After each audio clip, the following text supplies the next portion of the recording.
Right now, your phone can tell you the exact number of steps you took today. Most people don't hit 5,000. Your ancestors didn't count steps, they counted horizons. Because before roads, before maps, before anything with a wheel and an engine, a person could wake up in one world and, months later, step into a completely different one. No highway, no compass, no idea what waited past the next ridge. Just legs, lungs, and a reason to move. That sounds impossible today. It wasn't optional back then. Here's the strange part. The distances people covered on foot, thousands of years ago, would humble most modern travelers with a full tank of gas and a working GPS. Some of them walked farther in a single season than the average person today walks in 5 years combined. How? That question sits at the center of something scientists have been trying to reconstruct for decades. Not just where ancient people went, but what it actually took, physically and mentally, to get there. Start with the body. Your body was not built for sitting. It was built for covering ground. Evolutionary biologists like Daniel Lieberman at Harvard have spent years studying something called endurance running, the theory that early humans didn't just walk long distances, they were built to outlast almost every other animal on the planet over distance. Not the fastest, not the strongest, the most stubborn. A cheetah can outrun a human in 6 seconds. Over 6 hours, it can't. Neither can a horse, a wolf, or most large mammals. Humans sweat instead of pant, which means they can cool down while still moving. Most animals have to stop, humans don't. That single trait changed everything. It meant early humans could chase prey for hours, sometimes an entire day, until the animal simply collapsed from heat exhaustion. This is called persistence hunting, and it's still practiced today by a small number of communities, including the San people of the Kalahari Desert. Researchers who studied and filmed these hunts recorded chases lasting over 4 hours, covering more than 20 miles, under a blazing sun, on foot, with no breaks. Now stretch that same stamina from a single day into a lifetime. If your legs can carry you 20 miles chasing an animal, they can carry you 20 miles going somewhere. And if you can do that today, you can do it again tomorrow, and the day after that. This is how humans left Africa. Not in a single dramatic journey, not with a plan pinned to a wall. In slow, repeated pushes outward, generation after generation, each one going a little farther than the last. Population geneticists studying ancient DNA now estimate that the human migration out of Africa into Asia, Europe, and eventually the Americas took tens of thousands of years and covered distances that add up to circling the globe several times over. No single person walked all of it. But someone's grandchildren did. That's the part most people miss. It wasn't one person walking 1,000 miles. It was a chain of people, each one walking a portion of it, passing down not just distance, but knowledge, where the water was, which plants were poisonous, what tracks meant danger. That knowledge was the real technology. Before wheels, before engines, before anything mechanical, the most advanced piece of travel equipment a person could own was information. Where the next river was, how to read wind direction, how to tell, just from the color of the sky, whether a storm was 2 hours away or 2 days away. Anthropologist Louis Liebenberg spent years studying tracking skills among hunter-gatherer communities and proposed something that reshaped how scientists think about early human cognition. He argued that tracking animals across long distances required a level of reasoning that resembles early scientific thinking. Reading a footprint, estimating its age, predicting where the animal went next based on incomplete evidence. That's not just walking. That's navigation built entirely inside a human mind. No satellites, no paper, just pattern recognition, passed from an elder to a child, refined over thousands of repetitions. Now picture the actual walk. Not a hike, not a weekend trip with a backpack full of freeze-dried meals, a real, sustained, multi-week journey across unfamiliar land, carrying children, carrying tools, carrying whatever food and water could be found or carried along the way. The math is almost hard to believe. A person walking at a steady pace covers roughly 3 miles an hour. If you walk 8 hours a day, which is aggressive but not impossible for someone who has done it their whole life, That's 24 miles. Keep that up for 6 weeks, with rest days built in for injuries, weather, or simply exhaustion, and you've crossed close to 1,000 miles, on foot, with nothing mechanical helping you. Some ancient journeys were even longer.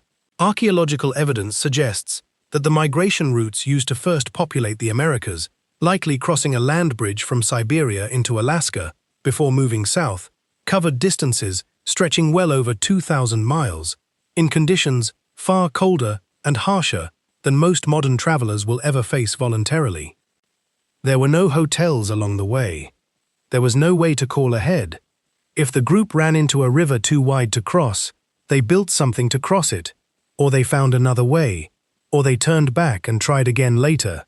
If someone got sick, the group either slowed down or made an impossible decision. If the weather turned, there was no forecast warning them 3 days in advance.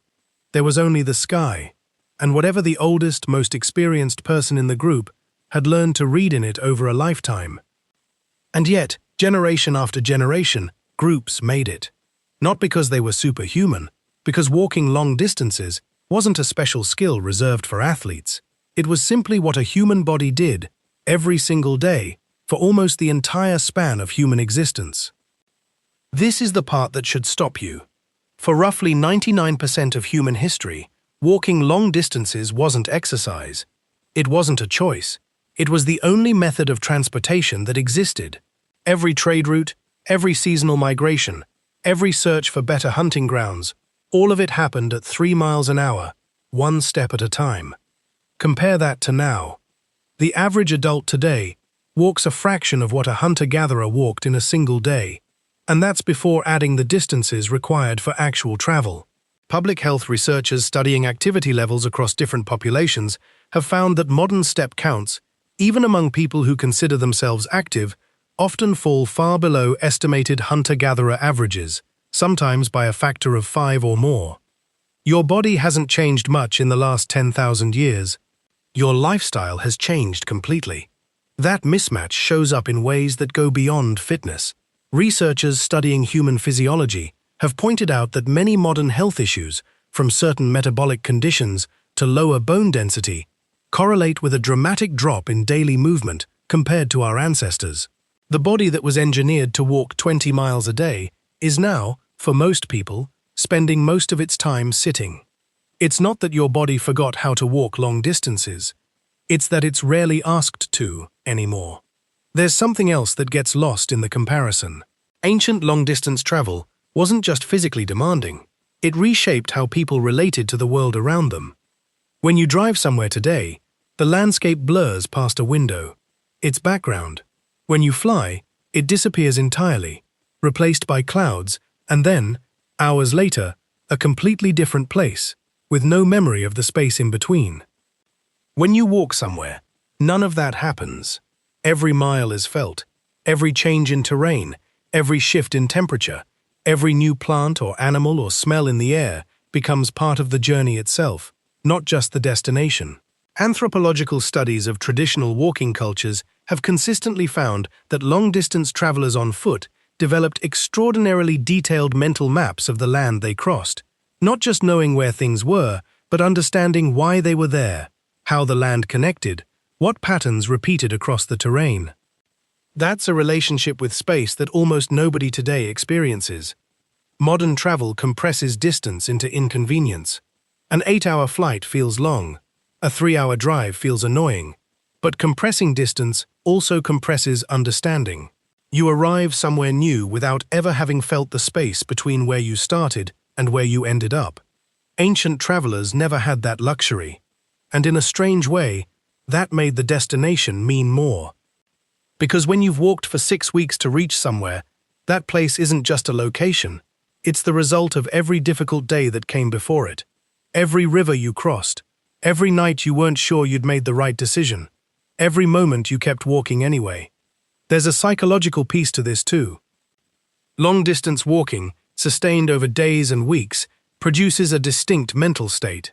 Researchers studying the psychology of extended physical exertion have described a kind of meditative rhythm that develops when the body moves for hours without stopping, a state where the mind settles into the repetition of the movement itself. Some modern long-distance hikers who attempt extended trails today report similar effects, describing weeks-long walks as some of the clearest thinking periods of their lives.